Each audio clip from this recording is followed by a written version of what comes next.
Hi there, so this is David Dye on the second lecture for MSE307 Engineering Alloys, where we'll be looking at melting and forging processes for traditional ingot metallurgy. So when we're making compressor blades, fan blades, compressor discs, fan discs, turbine discs, all of those components are polycrystalline materials that are made by casting and then forging to get a fine grain size. And therefore we want to understand that process. Turbine blades, some of them are made by single crystal casting and others of them made by normal investment casting.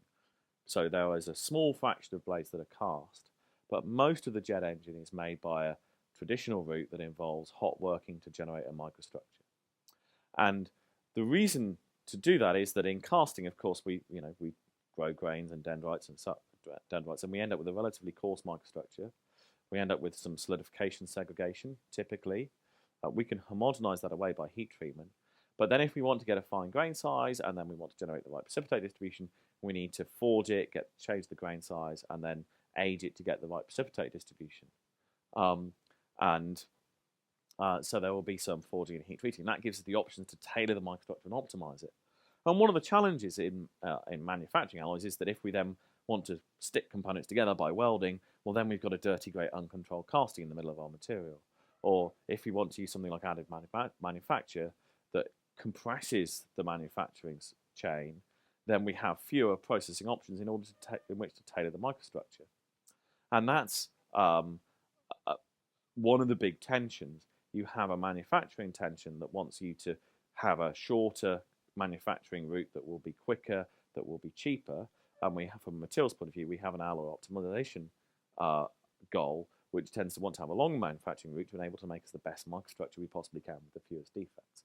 And those two things are contradictory. They are contradictory goals, and we have to optimize them against the material we're trying to make and the process we're trying to do. So, and all the time, journalists, people writing The Economist and stuff, don't appreciate that. So they go, oh, wow, this manufacturing process is going to take over the world, because they don't understand anything about materials.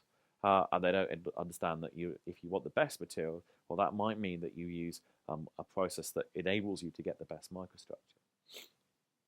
So, for nickel, titanium, and zirconium, which is what I'm going to think about in this course, you need to think about the sort of processing we go through.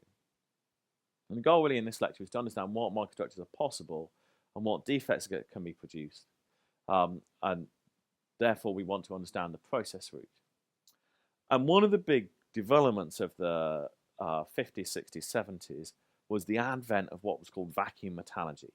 That is, doing casting and refining of alloys in a vacuum.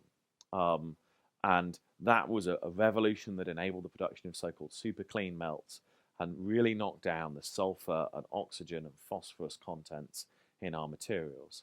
And that meant that we could achieve hugely better grain boundaries that didn't have sulfides in them that would give rise to cracking, that gave rise to massively better fatigue lives, massively better temperature capabilities, and was the advent of being able to produce materials that, relatively speaking, had many fewer defects in them. And they are dramatically better and dramatically safer and make high quality materials possible. And the big thing was the advent really of what's called vacuum induction melting.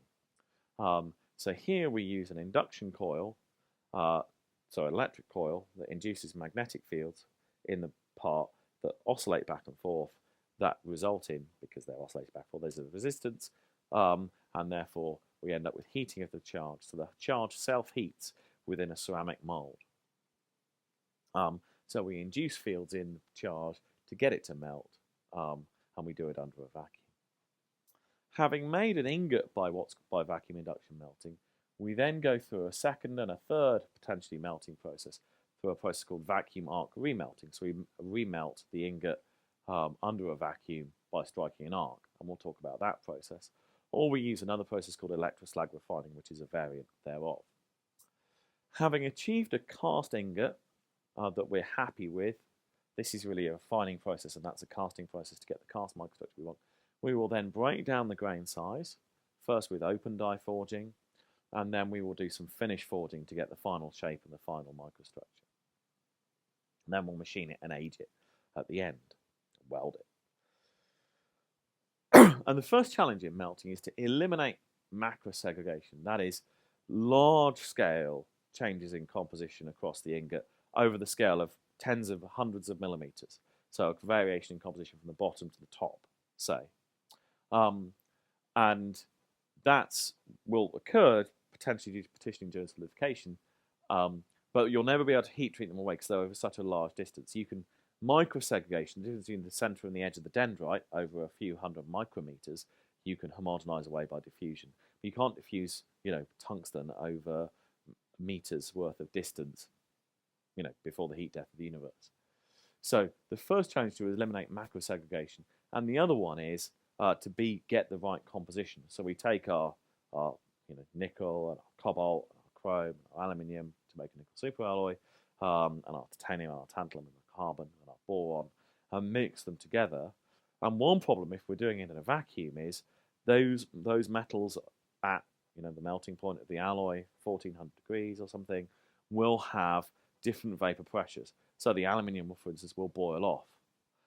So we have to put more aluminium in to the melt than we need in the alloy because some of it will evaporate during the melting process. Aluminium is a classic example because it has a very low melting point.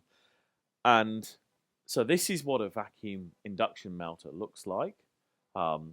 It's essentially we have a retort, a crucible, which is lined with ceramic bricks, which are resistant to thermal shock, and which have a heating coil wrapped around them, where we pass. It's usually water cooled, where we pass a current through the coil, and that induces a field in the charge in the metal that we place in the middle of this, and we then put that in a big vacuum chamber. And they're relatively cheap. They're like $3 to $20 million, and you can buy them in from 3 to 10 ton capacity. And this process is primarily really a refining process. So volatile elements can be removed by it, phosphorus, sulfurous, oxygen, nitrogen, hydrogen, by the vacuum sucking on that melt. So we will melt the material and we will leave it melting for hours, and while we suck off all of these volatile tramp elements that we don't want. There's not a lot of boiling in there, we're just leaving it molten. So the composition doesn't change very fast. So what we can do is we can go and dip out a cup's worth of material and take it out and analyze it in sort of 20 minutes and then add some additions in until we get to the composition that we want. And so we control the composition very precisely by this method. So this chart gives you a process flow for nickel-based superalloy melting. This is the melting power, the temperature, and the pressure, and this is showing the temperature and the pressure again, but in imperial units. And this is as we go through time. So initially, we're at atmospheric pressure, and we start sucking on it, and we turn the vacuum off and check that we've actually got everything sealing correctly, because the vacuum pumps we use in these are very powerful. So they can pull a bit of a vacuum even on when we've got leaks in our vacuum chamber. But we then never get a very good base pressure. So we do a little pressure rise test there. As we're doing that, we're ramping the power and then ramping the temperature until we get to melting at this point. And once we get to melting, then we start to stabilize the pressure, and we're all liquid at that point. And over this period now, we're refining. That is, we're allowing the undesirable gas elements to boil off. And here we break a little bit to do a few additions. Here we do a few sampling until we get to the final point where we're then going to tip that melt out of the cast, out of the crucible, and pour an ingot. And that's the process it goes over. And that's a 5, 6, 7 hour process, a long time. And what's going on in there?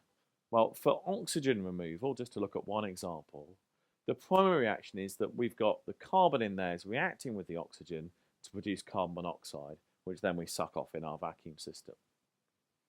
So we're spending carbon that we've got in there, we're expending it to remove oxygen from the melt. And as we go through the process, we're going to remove oxygen. So this is another picture of the crucible. We've got our melt in there, and we can pour it out into producing a cast. So there's a problem here, which is that we have a ceramic crucible that we're doing this melting in, and there's an equilibrium between the alumina or whatever it is that's the furnace lining and the melt that will determine the minimum oxygen content we can achieve. But if we do that right, we can get oxygen contents as low as 10 parts per million by weight for nickel superalloys. The other thing that's a problem there is that we nucleate the carbon monoxide bubbles at this surface here, and the SOx and the nitrogen and everything else. And in so doing, we may erode the crucible here, and resulting in bits of ceramic inclusion in our melt. And so even if we manage to refine the metal a lot, we may end up with inclusions in. So that's my friend's comment that, you know, most metals are made from ceramic. They come from ores. They're melted in ceramic, and they're cast into ceramics. And therefore, it's not a surprise that there are bits of ceramic in them. That's why we have an inclusion distribution. But this is a very successful refining process. So as VIM was introduced in the 60s and 70s, that drove enormous property improvements in materials. So we then didn't have to put in elements that were there to scavenge the sulfur in the microstructure and manage the sulfur in the microstructure. We could just get rid of the sulfur in the microstructure. So this is the frequency of occurrence. I get nitrogen content. Before we treated, we had quite a high nitrogen occurrence in our ingots. This is per ingot. Nitrogen content of 400 ppm. 70% of ingots had that or less. 20% of ingots were 300 ppm or less. So this is a cumulative distribution function on a log scale. But when we then introduced vacuum induction melting, we then get a huge reduction in the nitrogen content. So we go from a typical 50% frequency, 370 ppm, down to 60 ppm. And our 99.5% of them go from being, whatever this is, 600 or 700 ppm, down to all of them basically being below 100 ppm nitrogen. And then getting that to agitating the melt with argon bubbling made it even better. Argon's nice because it has almost no solubility in most metals. And the same is true for a lot of the other elements that we wish to get rid of, lead, bismuth, all the low melting point elements. Their concentration with time in the refining process really comes down. So if we refine for 2 hours here, we basically get bismuth out of the melt altogether. And the same is true for a lot of these other alloys here, elements here that we wouldn't want. So as a refining process, this is a really great process. The problem with VIM, as I said a moment ago, was that we will tend to end up with refractory inclusions from the crucible. So here's an example of a manganese sulfide inclusion that's nucleating a failure in a stainless steel. And I've had it, the proposition has been advanced to me that most steels and nickel superalloys will have an inclusion at their fatigue crack origin for a internally nucleated fatigue crack. Whether or not you can find it is another matter, but somebody said to me that there almost certainly will always be one. And that's one of the best pictures I've ever seen. So then we've got our VIM ingot, and we cast a big ingot, and it might be something like that sort of diameter, 0.5 meter to 1 meter in diameter, has something like 8 meters long. It's a big ingot. And what we do with that ingot then is we attach it to an electrode, and we strike an arc between it and the base of a melter, and that arc will heat up the metal and gradually melt it back. And this is a process called vacuum arc remelting. So this is the picture. That's the top of the vacuum arc remelter there, and this is the base going down into the ground here. And VAR, therefore vacuum arc remelting, we strike an arc between our ingot, which is now called an electrode, and the product we're trying to make, and in so doing we produce a picture something like this, where we rain down metal that's molten into a molten pool, which then solidifies. And we do this all in a metal casting. So we have a crucible here that is water-cooled copper. No more ceramic, and no more introduction of ceramic defects. We have a water-cooled copper crucible. And therefore, we gradually, over the course of time, melt back this electrode and grow up this casting. And if they're more or less the same diameter, we end up with another electrode that looks just the same. And we can go through going var, var, var as many times as we like until we have the microstructure that we want.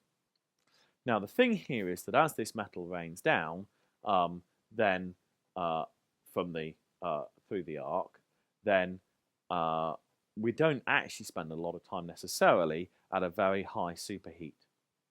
So we're not doing a lot of refining in this process, but we are growing the microstructure that we want. So to come in and look at this in a bit more closely, then here's our electrode that's melting. We've got an arc going between it and the liquid molten pool, and metal dropping down. Here's our copper wall. We have an annulus here that's filled with gas at low pressure. And this is shrinking away from the wall, so we have a little shrinkage gap here. This is water-cooled copper.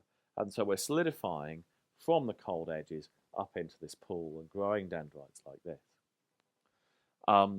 And the current here actually dances around. So we have little hot spots here, little bit spots that are dropping down, and that concentrates the field, so like a concentrator on a pin. And then we get the arcs sparking between them, and then evaporating metal ions, or melting metal ions that then drop down. And the arcs actually form from the metal. It's because we're doing this in a relatively low pressure vacuum. And the currents are enormous, something like 40,000 amps, 10 volts. So this is a 400,000 watt process. 400, so it's a very high energy process. And we melt something like 500 kilograms an hour. That is, to make an 8-ton ingot would take 16 hours. So it's about a day per casting. Okay, and this is a very clean, all-metal process.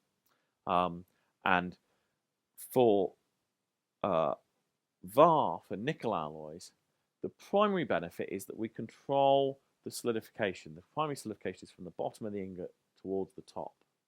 And the hot pool on the top is small. We don't have a lot of superheat because the only place we melt is at the top of the ingot. And the pool can't carry a lot of superheat. So we have a rate of melting and solidification that's balanced. So the melting here and the solidification there must be in balance to keep this gap in balance. So there's no opportunity for macro segregation, for large-scale changes in composition from here to here. So this gives us a very even composition up our ingot. And we also have some possibility for some refining, although I've been asked to emphasize that there's probably not much refining. There's not a lot of stirring, so some oxide inclusions can probably float to the surface, and then we can discard the top of the ingot. We also discard the top of the ingot, so the solidification structure is probably not so good. And there's a little bit more opportunity for trace elements to boil off, but it's primarily a solidification control process. This is from a colleague, Peter Lee. There are still flows within here because we have an arc here with this electric field coming with it, which gives rise to the Marangoni effect. We still have buoyancy-driven flows, that is thermal flows. And so we will have some stirring here, and that may break off the dendrite tips if it's too violent. And so we need to model this, and therefore people do model this, thinking about what the structures are. But if you do model, then you can get, this is, again, colleague Peter Lee, reasonable models for the solidification structures. This is experiment, and that's model. And you see you have more longer grains, more equiax, more nucleation of grains in the center, and that's due to breaking off and raining in dendrites. And so you get more directional solidification at the edge than at the middle. And that helps you to predict where you would tend to get defects. The other thing to emphasize about VAR melting is that it's critically important that you don't have any water leaks in your copper crucible, because they will then react with the molten metal potentially, and that may give rise to a steam explosion, which will blow the lid off your VAR melter. And so it's important in the Western world, we tend to put the body of the melter down underground in a concrete pit. And then if it blows off, we blow the lid off and it goes off through the roof. And we are very careful, therefore, not to have very many people standing around on this floor. And the explosion will tend to be contained within the pit and only go up. And that will reduce the propensity for a loss of life. And when these were first being developed in the 60s, there were some nasty incidents where these weren't in pits, and there were water leaks, and there were problems, and there were explosions, and people were killed.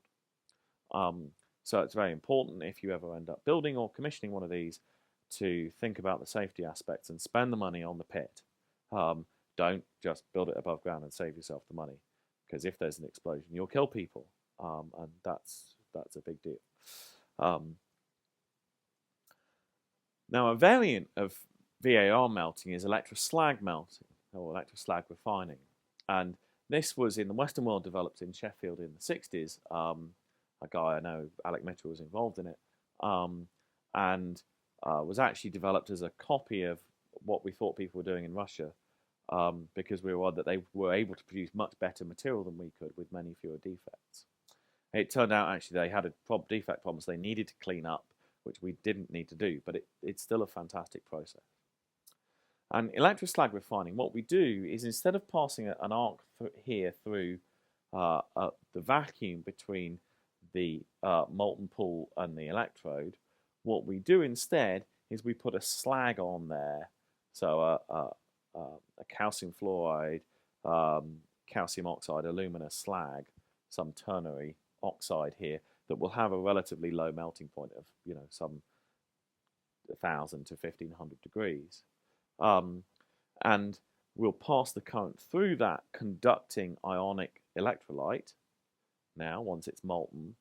And that will then mean that the heat dissipation is very, very even. And we heat the bottom of the electrode and melt off from it very evenly. And we heat the top very evenly. And that will also protect it from any gas that's there. So we can, this molten salt, we can do it in not in a high vacuum. We can do it under argon or something. And as the material melts off of here and rains down, we have the opportunity for any oxide that's in there to be retained in the slag. So this is a way we can actually refine the material even more and get rid of any inclusions. And it's a fantastic process for getting rid of inclusions. It really is. So we have a ternary or more slag. The fluoride here gives us the molten saltiness, gives us the ionic conduction. And we optimize it to get the desired melting point. The more things you add, the lower you can get into your ternary eutectic. And to get the electrical conductivity we want. We don't want it to be too conductive, but we want it to conduct well. And it will refine, it will suck out the oxygen and trap any inclusions that are in the melt as it comes down. It gives a much better material. Now, things are a bit different for titanium and zirconium. Titanium and zirconium are usually typically melted by what's called a triple VAR process. There's no VIM. We take the material out of the Kroll refining process, and then we actually triple VAR it. We VAR it again, we VAR it a third time. And the reason for that is titanium can dissolve its own oxide. So we never put titanium near a ceramic crucible where it could, because it's a very, very reactive metal, so it would tend to attack the crucible. And we can't find crucibles, materials that are appropriate. So we've just put it in a copper, water-cooled copper crucible, and we VAR melt it.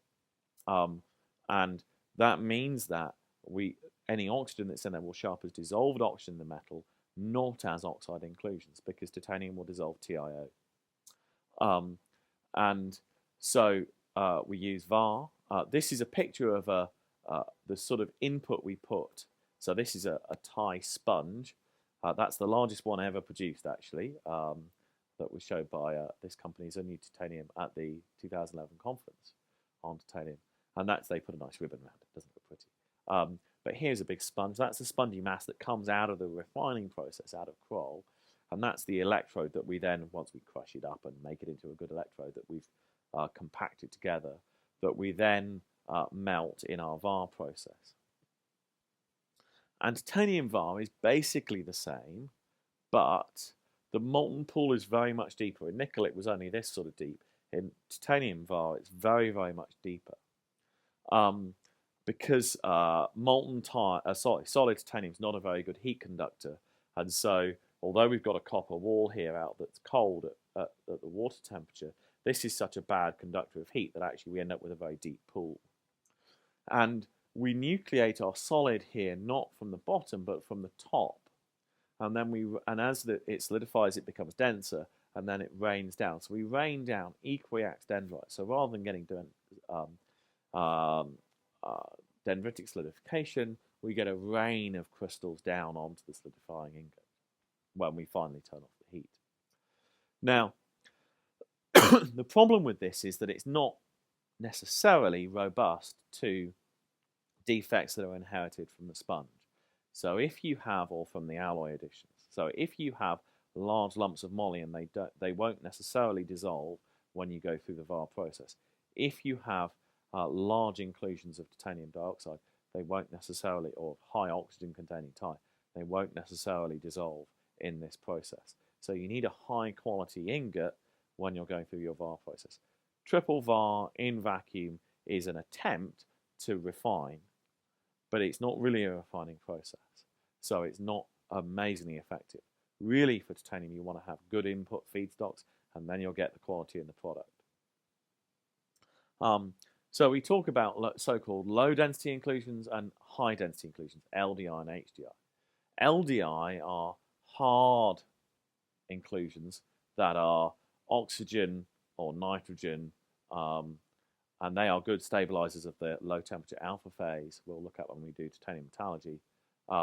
And they are also very good solution strengtheners, so those regions of alpha tend to be hard and brittle, and that's the problem.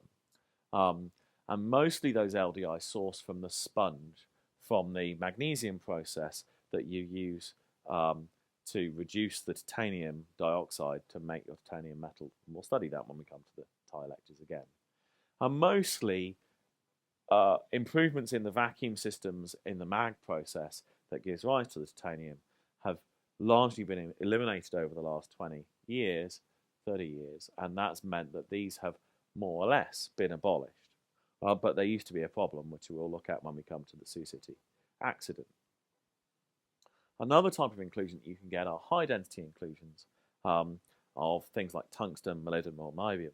So if you go to a titanium plant, they won't let you take a ballpoint pen into the plant because ballpoint pens have little tungsten balls in them, and if you drop those into the melt, they wouldn't dissolve, and they would end up being an inclusion in your product. So they will give you a felt tip pen or a pencil, but you can't take a ballpoint into a tie plant. And the same is true for other high melting point, so-called refractory metals, other high atomic number metals with a very high melting point, things like molybdenum and niobium. They will dissolve given enough residence time in the melt, but you may not actually have enough time, particularly if they're high density, because they will drop down to the bottom of this melt, and therefore their residence time in the melt may only be a few seconds. I know somebody did an experiment where they dropped a little ball through this melt and found it again at the bottom of the melt at almost exactly the same size. Almost no melt back of the ball had occurred. So those sorts of experiments demonstrate that you really have a problem. And the other one was, historically, it was impossible to recycle titanium because you might have tungsten carbide from the machining tips, from the cutting tips, and therefore you couldn't take scrap titanium that you've machined, and typically 90% of your forging would be machined away, and therefore you have a lot of scrap titanium, and you couldn't recycle that back in to make more aero-grade tie because you might end up with tungsten carbide inclusions. So rotor-grade tie would be tie that had come all from the coral process, and the scrap would then have to be recycled to make chemical plants or armor, or to be remelted into steels, some low-value product. So then the 10% of material left behind has to sustain the entire manufacturing chain, and you get no recycling, and therefore titanium ends up being very expensive. One way of resolving that problem is to use so-called EB cold hearth refining. It's been introduced by Tymet in their Morgantown, Pennsylvania plant. And here you feed in your chips from your machining process, feed in your feedstock into a bath that you keep melted with a series of electron guns. So like the guns in an old cathode ray tube, only 1,000,000 times more powerful. And this bath is a water-cooled copper crucible. But actually, because it's water-cooled, then the surface of the bottom of the titanium melt is then solid, because it's got to be at 20 degrees, and therefore you're actually, the molten tie is only ever in contact with solid tie that forms what's called the skull. And this bath then you keep molten for as long as you like. You can run this process continuously. And then you every now and again you tap off and cast an ingot, and then you can continuously, and then you cast that ingot, take it off, keep melting, cast another ingot, keep melting, and you can keep this bath going continuously. There's a slight problem that if this bath is sitting there for a long time, you'll have a lot of evaporated aluminium, so you may have to put in more aluminium, 6 weight percent, to get, 8 or 9 weight percent, to get your 6 weight percent in your product material. You have to add a little bit extra in. But the advantage of this process is that while it's sitting there floating in the bath, any high density inclusions can drop out, and you also drop out into the skull and therefore won't appear in the product. Similarly, you can, because you have quite a long residence time in the melt, anything low density things, you have a lot of opportunity for oxygen to dissolve from low density inclusions, and therefore for them to melt back.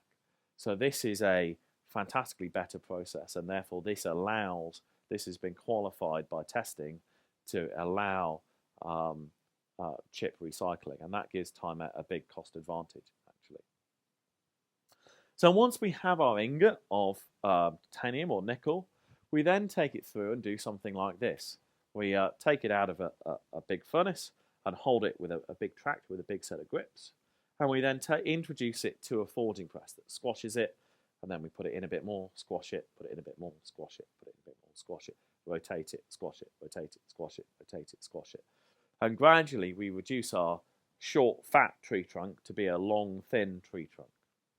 And this is probably only a 5 or 10,000 ton press, relatively small press, that's doing a lot of little bites of a few millimeters each bite. And each bite probably takes a second or two. And so the deformation there is very localized in the surface of the ingot. But if we keep doing it and keep doing it, we'll eventually get the deformation into the middle and get the whole thing to extend in length. You notice that you've actually got quite a temperature gradient here. Your aim here is to keep squashing it enough such that the heat you're getting from the plastic strain keeps the thing hot. And if you hold it a long time here, it'll get cold, and you'll have to go back to the furnace and put it back in again.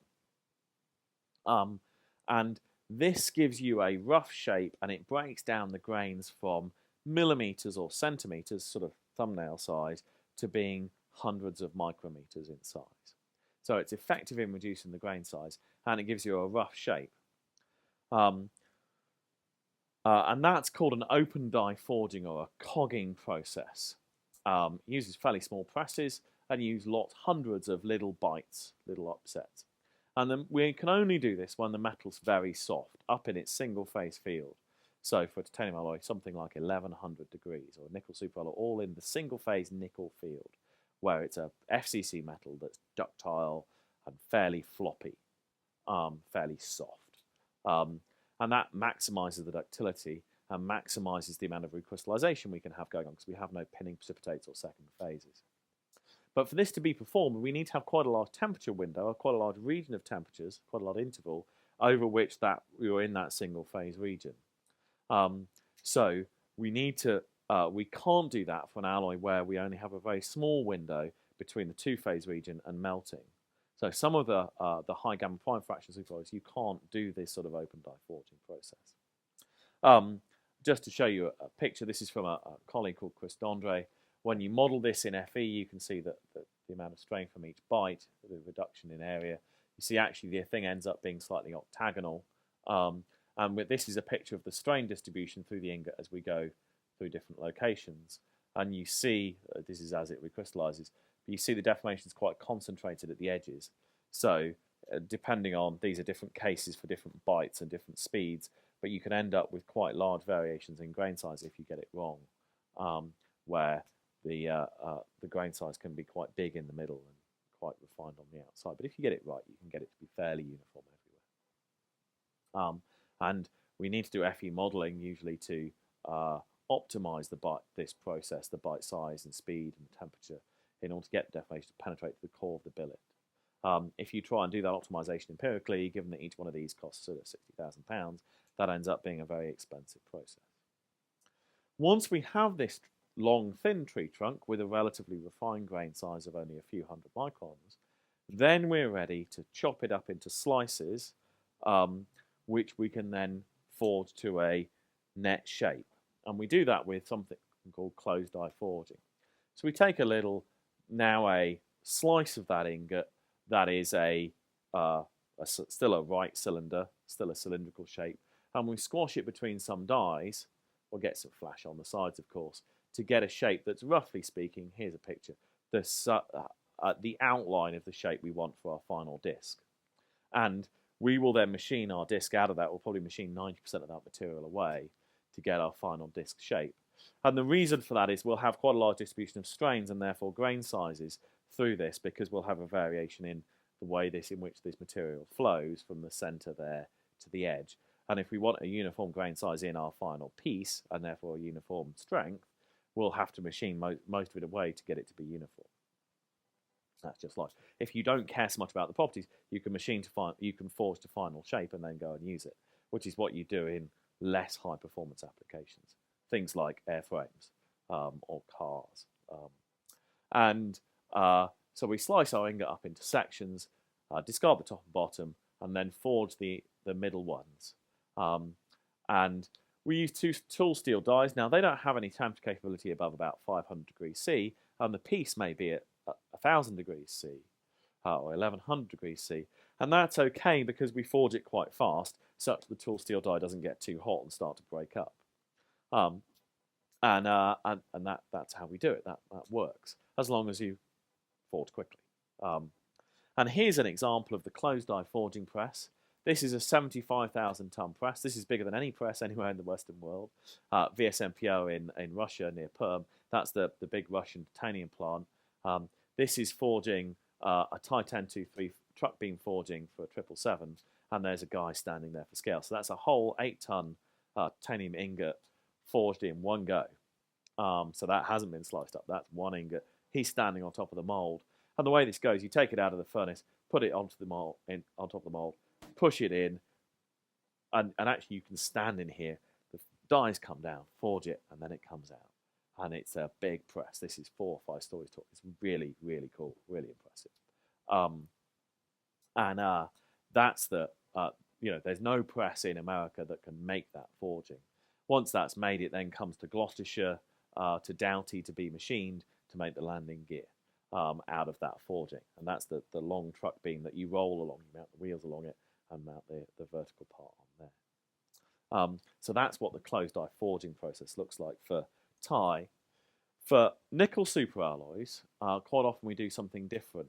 There, for the powder alloys, we can't cog them because we don't have that temperature interval.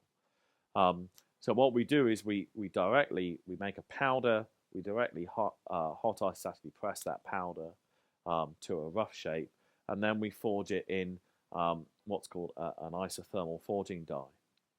And here we have a vacuum chamber around our dies. Our dies we forge slowly because it would shear localize, and we can't forge fast.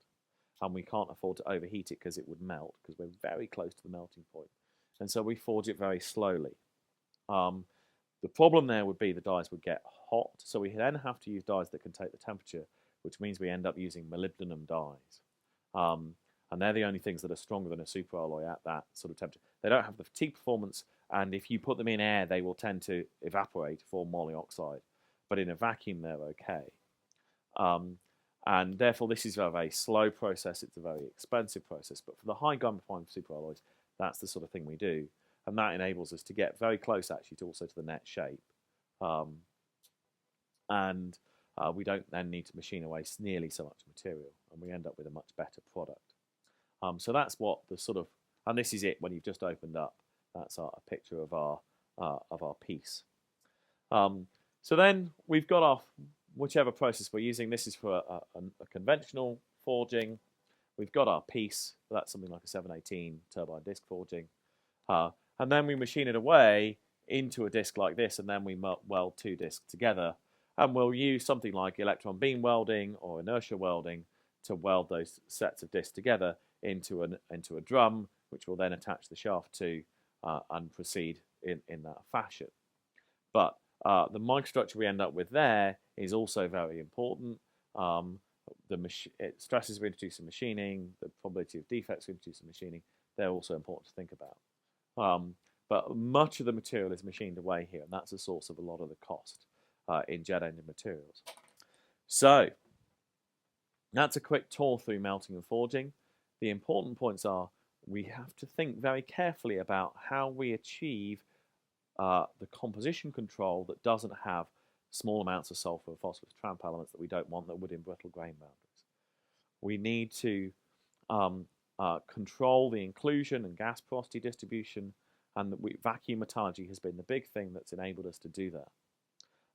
Then, having produced our casting, we then have to refine the grain size, which we do first by open die forging to get it from centimeters to hundreds of micrometers, and then closed die forging to get down to our 60 or 10 micron grain size in our final part.